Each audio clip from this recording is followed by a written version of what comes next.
ओम श्री गणेशाय नमः। कैसे हैं आप सब लोग? आशा करते हैं कि आप सब स्वस्थ होंगे। आज इस वीडियो में हम आपको विनायक चतुर्थी की व्रत कथा सुनाएंगे। अगर आप हमारे चैनल पे नए हैं तो हमारे चैनल को सब्सक्राइब कर लीजिए और बेल आइकन प्रेस कर दीजिएगा ताकि आपको हमारे सारे वीडियो समय पे मिलते रहें।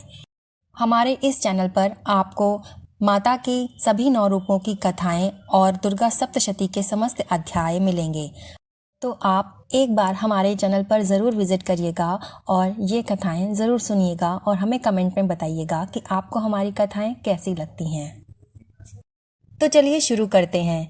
एक बार भगवान शिव और माता पार्वती नर्मदा नदी के किनारे बैठे थे।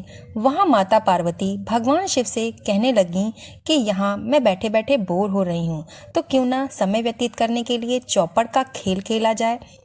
शिव जी चौपड़ खेलने के लिए तैयार हो गए, परंतु इस खेल में हार जीत का फैसला करने वाला वहां पे कोई भी सदस्य मौजूद नहीं था। यह प्रश्न उनके समक्ष उठा तो भगवान शिव ने कुछ तिनके को एकत्रित करके उनका एक पुतला बनाकर उनकी प्राण प्रतिष्ठा कर दी और पुतले से कहा कि बेटा, हम चौपड़ खेलना चाहते हैं, परंतु हमारी हार जीत का फैसला करने वाला यहाँ पर कोई नहीं है, इसलिए तुम बताना कि हम दोनों में से कौन हारा और कौन जीता। इसके बाद भगवान शिव और माता पार्वती का चौपड़ का खेल शुरू हो गया। यह खेल 3 बार खेला गया और संयोग से तीनों बार माता पार्वती की ही जीत हुई। खेल समाप्त होने के बाद बालक से हार जीत का फैसला करने के लिए कहा गया, तो उस बालक ने महादेव को ही विजयी बताया। यह सुनकर पार्वती माता क्रोधित हो गईं और क्रोध में उन्होंने बालक को लंगड़े होने और कीचड़ में पड़े रहने का श्राप दे दिया।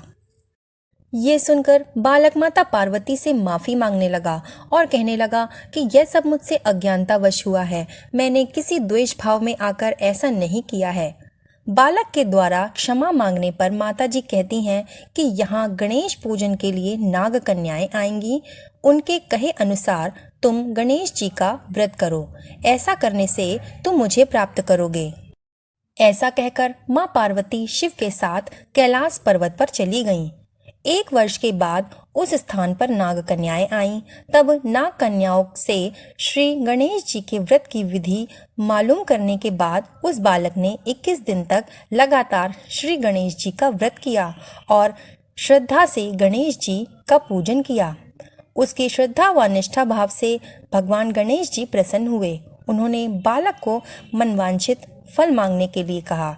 तब बालक ने कहा कि हे विनायक, मुझ में इतनी शक्ति दीजिए कि मैं अपने पैरों से चलकर अपनी माता पिता के साथ कैलाश पर्वत पर पहुंच सकूं और वे यह देखकर प्रसन्न हो।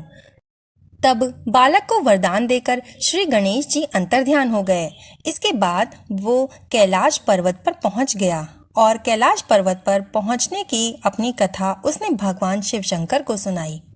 चौपड़ वाले दिन से माता पार्वती शिव जी से विमुख हो गई थीं, अतः देवी के रुष्ट होने पर भगवान शिव ने भी बालक के बताए के अनुसार 21 दिनों तक श्री गणेश का व्रत किया। इस व्रत के प्रभाव से माता पार्वती के मन में भगवान शिव जी के लिए जो नाराजगी थी वो भी समाप्त हो गई। तब इस व्रत की विधि भगवान शंकर ने माता पार्वती को बताई।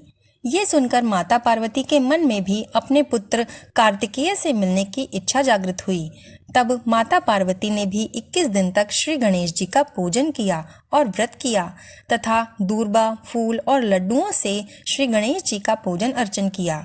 व्रत के 21वें दिन कार्तिकेय जी स्वयं माता पार्वती जी से मिलने आ गए। उस दिन से श्री गणेश चतुर्थी का ये व्रत किया जाने लगा, क्योंकि ये व्रत समस्त मनोकामनाओं की पूर्ति करने वाला व्रत माना जाता है। इस व्रत को करने से मनुष्य के सारे कष्ट दूर होकर मनुष्य को समस्त सुख सुविधाएं प्राप्त होती हैं और श्री गणेश जी उनकी समस्त मनोकामनाएं पूरी करते हैं।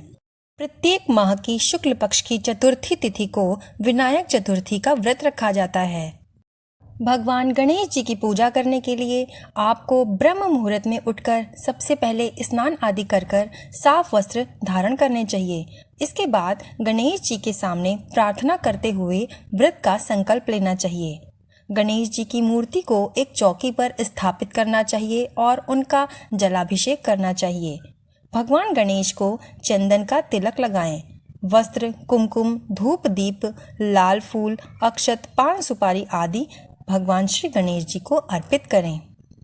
माना जाता है कि भगवान श्री गणेश जी को मोदक और दूर्वा घास बहुत प्रिय है, तो आज के दिन उनको मोदक का भोग लगाएं और दूर्वा घास भी अर्पित करें। ऐसे में उनकी कृपा पाने के लिए विनायक चतुर्थी के दिन मोदक का या लड्डू का भोग जरूर लगाएं। भगवान श्री गणेश जी को सिंदूर बेहद प्रिय है, इसलिए विनायक चतुर्थी के दिन पूजा करते समय भगवान श्री गणेश जी को लाल रंग के सिंदूर का तिलक अवश्य लगाएं। साथ ही सिंदूर चढ़ाते समय नीचे दिए गए मंत्र का जाप करें।